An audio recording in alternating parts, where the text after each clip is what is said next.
So Marjorie Taylor Green gave a speech at the RNC a few days ago, and I wanted to talk about it because I think it's actually symbolic of things to come.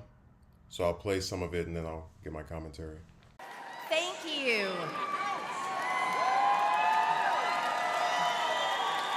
Thank you. Thank you. Today is a celebration. The American spirit is alive and well. And we have once again nominated for president the founding father of the America First movement, Donald John Trump.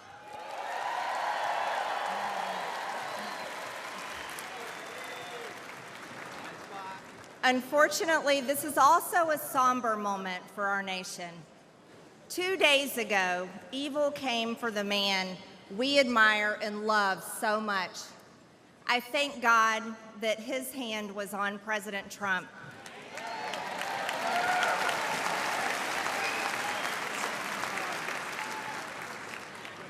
And I pray for the family of Corey Comprator, who was killed at the rally, and for other attendees who were wounded. Corey embodied the spirit of America First. He displayed the ultimate show of love when he shielded his wife and daughter, sacrificing his own life. He reminded America of what we must be, a people who will do whatever it takes to defend the people and the nation that we love.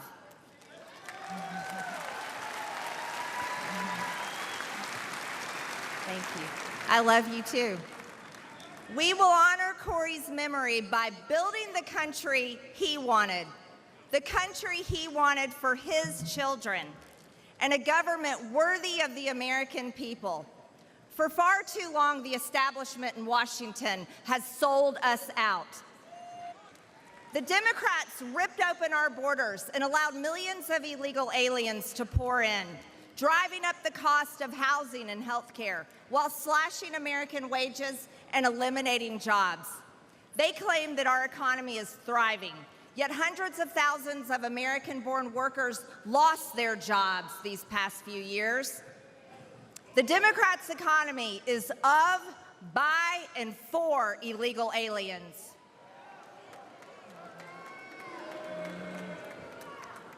Our open borders have also unleashed the worst drug crisis in American history. Yet while hundreds of thousands of Americans are suffering, the Democrats spent over $175 billion, your tax dollars, to secure Ukraine's borders. But they tell us the border wall is too expensive. But an American government that serves the interests not of the wealthy, the globalist, or the powerful few, but of all hardworking Americans is within our grasp.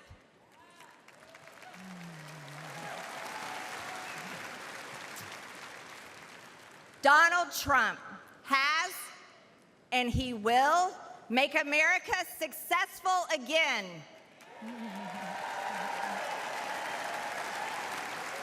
He will make us wealthy again. And as God as my witness, he will finally give us the country we deserve.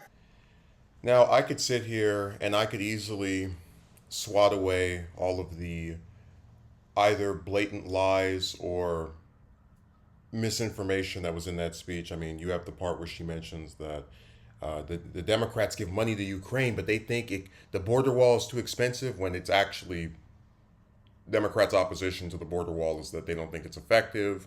Oftentimes it's cited that most illegal immigrants come here legally and overstay their visas. Just that's one part of it. And then we could talk about, she mentions the people that lost their jobs, how Trump had net job outsourcing. I mean, it's littered with stuff that's designed to, and I don't have a problem with just mentioning a record, but just so blatantly incorrect. And of course, because you're in the territory of people that love Trump, no one's going to actually analyze this stuff seriously. But what I thought was interesting And this was something I figured out from, well, this point was also made by TYT. Many times at these conventions, the way they're formatted is that it's supposed to be people who mean something, who are going to be in that like prime time slot, speak a little bit later in the night, right? Like I know the same night that, the same day Green spoke, Katie Britt spoke, for example, and that's someone that is considered a rising star in the GOP, first term senator. And then Vance, who is also a first term senator and, now the VP nominee, spoke in that coveted spot during the third night. But I said it's interesting that Green went very early into the convention at a time where I'd wager a lot of people weren't even watching. And for me, this speech, like, yeah, it's stupid. It's got the little dumb stuff about, just the generic Trump worshiping, Democrat bashing stuff we've seen a million times before. Really nothing new here. But what is interesting is both the placement of the speech, the fact that she's talked so early into the convention, and also when you consider how, and this is something that a lot of the media is not going to cover, she has had one of the biggest fall from graces I've seen in such a short amount of time. Like I think the only person who probably comes close is someone like DeSantis, but like of a person who wasn't running for president, hers has been pretty dramatic. Like I can rewind the clock back to the start of last year. You had people speculating about how she was going to run for the Senate or possibly be Trump's VP nominee. Trump, had made it a habit of when he would do a rally in Georgia, she would be there with him. And it's like as the election cycles started heating up, there was even a time where there was a reported, I hate to use the word war, but conflict between her and Carrie Lake over who would be Trump's VP nominee, where they were just kind of like doing, attacking each other behind the scenes or doing things to get the better of the other person, with like a clear opposition directed at those two in particular.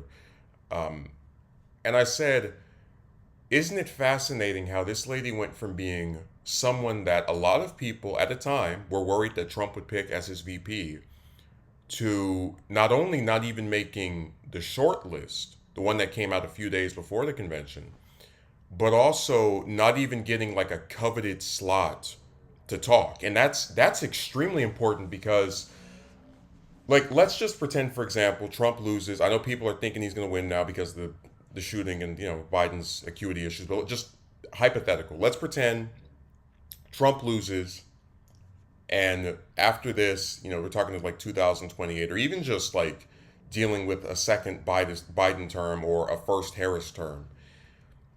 Green is not someone the Republicans are seeking to promote anymore. Like she might still be one of their top fundraisers, but they seem to be going all in on these senators, Vance, and then to a lesser extent Britt. And I just find it so fascinating that this lady who was like, I'd say the closest thing to a rising star the party had, at least in terms of Congress, for the last like few years, to where she was even considered a possible VP pick for Trump, just fizzled out. I mean, what was done to her at this convention is the equivalent of someone applying for, like, let's say somebody wants to be a football player and they dream of being a quarterback, and then when we actually see them on the team, they're the water boy. I mean, it's like you give your whole political career, because she's been a two-term congresswoman, is Trump, Trump, Trump, Trump, Trump, Trump, Trump, Trump, Trump, Trump, Trump, Trump, Trump. Build a wall, get rid of the socialists, stop funding Ukraine, etc. But you get the idea that her career was kickstarted by riding off of Trump's coattails. And your speech is you praising this man profusely, who you clearly have had a falling out of grace with. It's really sad in a way. Like she's a hard person to be sympathetic towards, because we talked before about her messing with David Hogg, the Parkland survivor. and of course various statements and comments and schisms that she's been involved with before. I'm not really that much of a I don't have that much problem with like name calling. It's not that big of a deal to me. But the fact that she would say she would rather tie up the House of Representatives than actually pass bills when saying that she didn't care if the speaker became a revolving door is troubling. But this is such a good case study in how you can subtly take someone, like take a politician, and you know we have a lot of commentators. This person might be the VP. This person might, but subtly, not too directly, not too overt, but just subtly start winding them down. Oh, okay, yeah. You think you're gonna be my VP? You're not on the big short list or the little short list. And I truly believe that in the it during this campaign cycle, don't be surprised if Vance and Trump don't campaign with Green at all. Like they'll probably come to Georgia because it is considered a swing state. But I wouldn't be surprised if they don't seek Green out and she just shows up at the rally. Because as far as I can tell, when New Hampshire was going on, she just manifested over there, her and Lake, and that was one of the signs of like just the pathetic nature of this desire to be Trump's VP, where you're gonna like travel all across the country to states that he's guaranteed to win pretty much, leading by 10 and 15 points in, to go and talk to these voters who a lot of times don't even know who you are. So yeah, this speech was just more generic slop, but the placement of it, all the stuff with Green leading up to this convention and her not getting picked as the VP makes it all the more significant and humorous. And I think it is a sign that the party is trying to ice her out a little bit. Like they'll probably never be able to get her off that House seat because it's in a red district, but they're done promoting her and pretending that she's got any chance as a person of significance in the future of their party, and that is comedic to me.